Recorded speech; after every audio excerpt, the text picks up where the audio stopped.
Guys, welcome again to the Energy Star Talk. Thank you for coming. Thank you. Thank you for having us. How are you today? I'm good. Yeah. We've been just having a great day.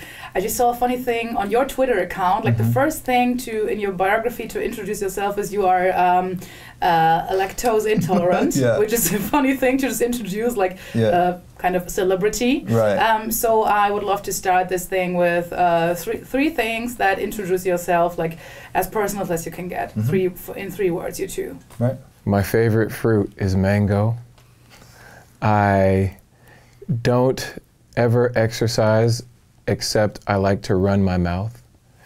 And I like to sleep on my back with my arms across my chest like a vampire. Mango, running, vampire. Was that those three words you were? Okay, cool. Yeah, no, I love, you know, being an entertainer and being in the entertainment industry.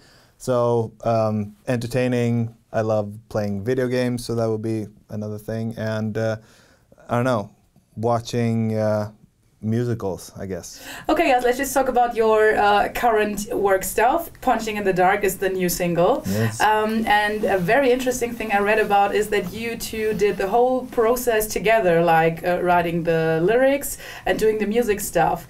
Well, because normally it is more like the producer or the DJ is doing the musical stuff, and then the artist is just maybe doing the lyrics, maybe not, just singing the song. No, I mean, half of that's right and half of that's wrong. Oh, good. Okay, cool. So you're half right and half wrong. Completely shit and fucked it up. But he is the producer and he is the musician. So he created the music. And he worked with a really fantastic songwriter named Carl Lehman, who I've worked with as well, who I trust and is a great songwriter. Normally I sing the songs that I write. But if I trust a songwriter, then I'll also sing their songs too. And they created a fantastic track. And when I heard it and they wanted me to sing it, I thought, this is something I could do. It doesn't happen all the time, you know. Not every song that comes to me will I choose to sing, but this was great. As I hope I just got it right. I just had the honor to just pre-watch the music video as well. So it's really about good memories of something that really, in the end, just went a little wrong. It's even about just celebrating the good memories, isn't it? Well, yeah, it's being kind of, half of that is right again. Best interview ever. All the stuff you said was right. No, but like it's about memories, but kind of being stuck in those memories and being stuck in that nostalgia in a relationship and not being able to move on from each other, even though you probably should, because you've had great times and you're kind of stuck in that, and you can't really accept the truth, which is probably that you're better without each other for now, or whatever you want to. Yeah. If you had to choose the best thing ever happened so far in your life, what would that be? Wow, the best thing ever that happened in my life, I definitely have to say getting married, like meeting my wife, and now we have 2 beautiful kids. Like that changed everything. So, you know, it just transforms your whole life and makes it better. Yeah. I don't have anything compared to that. You were like, born. You were huge born. in. It's the best thing that's happened. Right. One in a. Then you met Aloe Blacc. Right. And life just went like that. Like it just took off. Now I'm here. And now I'm here on the couch with all you guys. No, I mean, in my career, the best thing that's happened is me being able to kind of be a part of my own music videos, and the music videos having some sort of budget, and I just love acting, and I kind of threw that away because it wasn't really the cool thing to do when I was like 13. So now that I get to do that again, like that's always been my like career highlights, has been able to act in my own music videos. And now he's 15. So yeah. Right. It's come a long way. It's come a long way. I just asked right before, Aloe, is it okay for you to just talk a little bit about the work with Avicii, or do you want to do that? Yeah, we can talk. Because how would you describe the work with him? Was he always this kind of like really sensitive guy? Did you ever think about it could be too tough for him, the business or stuff like that?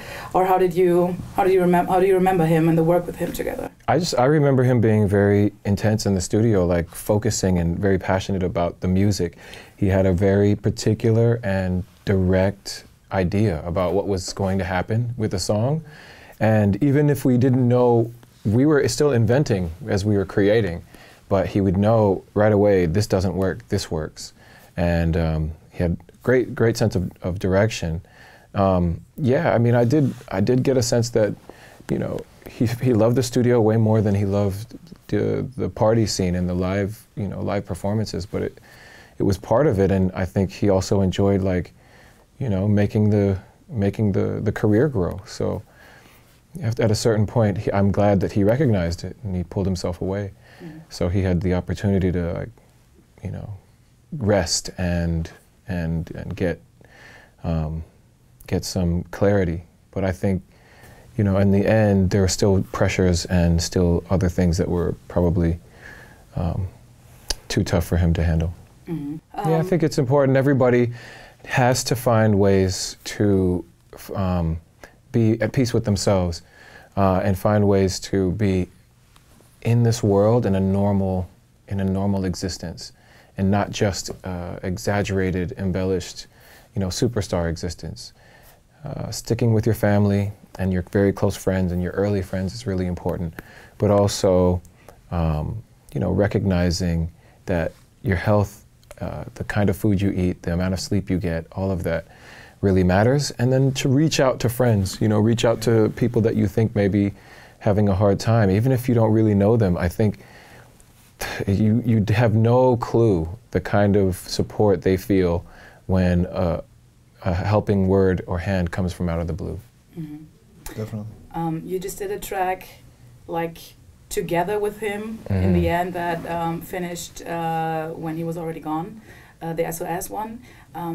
Was that, how can we imagine this kind of process to just finish this track? Because I think it wasn't really finished when it happened to him. So you just, with all of the other guys who he wanted to do these songs together on this album, on this album? Yeah, in 2017, I was working on songs that I had been writing and recreating with Tim and trying to finish for this new album. At the same time, Tim was working with a bunch of other artists to create even more brand new music. And this is where they created SOS. And unfortunately, there was no person who had all of the puzzle pieces, didn't see all of the songs that were being put together, didn't hear all of the lyrics, and get in a sense of, like, oh wow, maybe we should talk to Tim right now. But this is, you know, this one song he created, he wrote in his notes that he wanted for me to sing it. And these are his lyrics he worked on with his collaborators. And so you hear his voice in it saying these words, you know, can you hear me, SOS, and talking about I don't need my drugs, which I feel like is the most important lyric in modern pop music. What would you say is the best place or maybe the best moment to listen to your song? I think the best place to listen to the song is in a traffic jam in your car, because you're going to need the spirit of the music to keep you going and not be angry at the traffic. But also, if it makes you dance, which it should, then other people in their cars will see you dancing and they'll either think you're crazy and out of your mind, or they'll dance along with you. And so you spread. And if they think you're crazy, maybe they'll get out of your way. There you go. And then the traffic jam is solved. Hey, see?